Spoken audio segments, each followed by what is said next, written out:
Hey guys, nail ক্লাসের আজকে হলো ডে 8। আমি রেডি হয়ে কাঁথা ভাঁজ করছি। দেখো, প্রাপ্তি বলছিল ওর বেবির নাকি কাঁথা নেই, তো আমি বলেছি সোনা পাপার আছে, ওখান থেকে আমি 3টা তোমাকে এনে দেবো।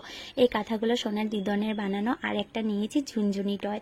দেখো, কাঁথাগুলো পুরো নতুন আছে। আমি ভাঁজ করে ব্যাগে ঢুকিয়ে নিচ্ছি আর একদম আস্তে আস্তে করছি, বিকজ সোনা পাপা ঘুমিয়েছে। আর এখন না এই কদিন পুরো গরম পড়েছে না, বিছানায় ঘুমানোই যাচ্ছে না, পুরো হিট হয়ে আছে বিছানাটা।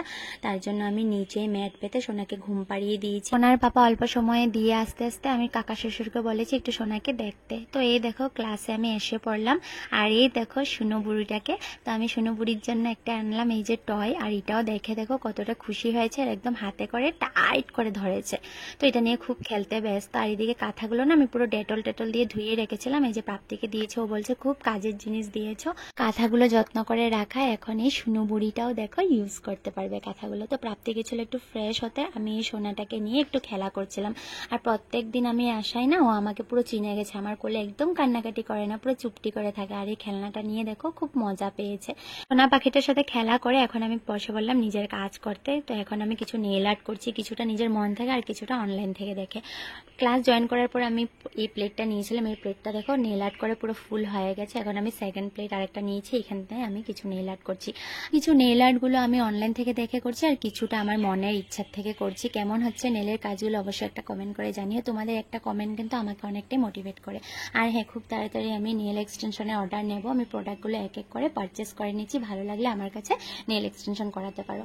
তারপর প্রাপ্তি এখানে এনে দিল গরমের মধ্যে লেবুর শরবত, যেটা খেয়ে পুরো মাইন্ড ফ্রেশ হয়ে গেছে। শরবত খেয়ে এখানে আমি আর প্রাপ্তি নেল আর্ট করতে বসে পড়লাম। প্রাপ্তিরও না প্রেগনেন্সি জার্নি প্লাস বেবি হওয়ার পর নেলের কাজটা না পুরো স্কিপ হয়ে গেছিলো। এখন আমাকে শেখাতে শেখাতে ও কিছু নেল আর্ট করেনি আর কি। এদিকে তারপর সোনার পাপা এসে বলে আমাকে নিতে, আমি ব্যাগে করে একটু জিনিস নিয়ে যাচ্ছি। আমার জালের হাতের উপর নেল এক্সটেনশন করবো, আমার প্র্যাকটিসও হয়ে যাবে। প্রাপ্তি বলেছে যতদিন অবধি তুমি জিনিস কিনতে না পারবে, আমার থেকে জিনিস নিয়ে প্র্যাকটিস করো। তারপর এসে সোনা পাপার সাথে অনেক দেরি খেলা করলাম, যেহেতু অনেকক্ষণ ওর থেকে দূরে থাকি না, ভালো লাগে না। খেলে টেলে ওকে ব্রেস্ট ফিট করিয়ে আমি চলে গেলাম দি ভাইকে নেল এক্সটেনশন করতে। ফার্স্টে আমি রিয়েল নেলগুলো ভালো করে ক্লিন করে কিউটিকলগুলো কাট করে দেন আমি ফলস নেলগুলো অ্যাপ্লাই করবো। আর এদিকে সোনা পাপার কান্ড থেকে একটা পোকা দেখার পর পোকাটাকে মারতে ব্যস্ত। দি ভাই বলেছে স্কোয়ার শেপ করবে, এই যে শেপগুলো দিয়ে দিয়েছি। প্রথমবার আমি প্রাপ্তিকে ছাড়া নিজে নিজে করছি। আমি পুরো নেল আর্টটা করে, মানে নেল ডিজাইনটা করে আমি প্রাপ্তিকে ফটো পাঠিয়েছি, ও বলেছে খুব খুব সুন্দর হয়েছে।